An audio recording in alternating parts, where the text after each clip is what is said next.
Punishment for sin. Self-inflicted fate. No one can avoid being punished for his sins, since with his sins the human being himself creates a state which is painful to him.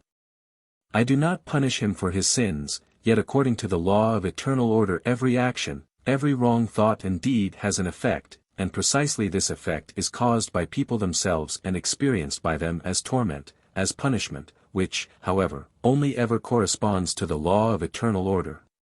And this is why the adversity and torment is inconceivable which people are approaching who lead a sinful life, who blaspheme and mock me, who think they can pull everything that is divine and pure into the mud without having to pay for it. They commit one sin after another and will be horrified how the consequences of their violations will affect them. Yet they cannot avoid their judgment. For I cannot give them anything they didn't want themselves, I can only give them the reward which corresponds to their life and their deeds, and therefore they will have to endure much pain. And they can consider themselves fortunate if they are still pulled up on earth to make amends for their guilt of sins, if they still have to suffer on earth before they are called away from earth.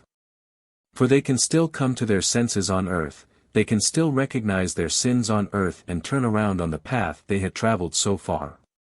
In the kingdom of the beyond, however, the realization of their guilt can often only be expected after an infinitely long time, for a sinful person enters the kingdom of the beyond with a completely darkened mind, and it takes a long time before he can clarify his thoughts and regret his way of life on earth, because he is without light and strength, yet he feels every pain which he nevertheless had prepared himself.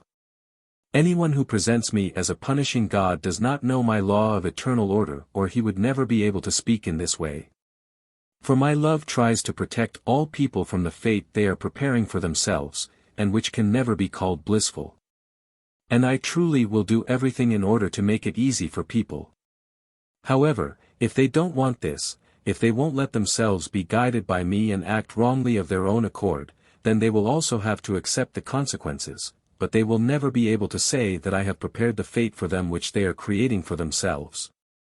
For I know about the dreadful agonies and try everything in order to avert these torments from the beings. But I will not take your free will away. And anyone who sins must also accept the results of sin, because this corresponds to my law of eternal order. People can indeed act heartlessly and make their fellow human beings suffer, but I am love itself and I only ever want to provide you with happiness. But where human will does not allow for this, there cannot be happiness.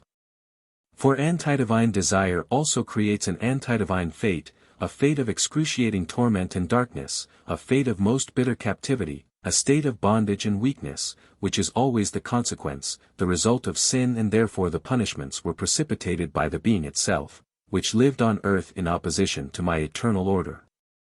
Amen.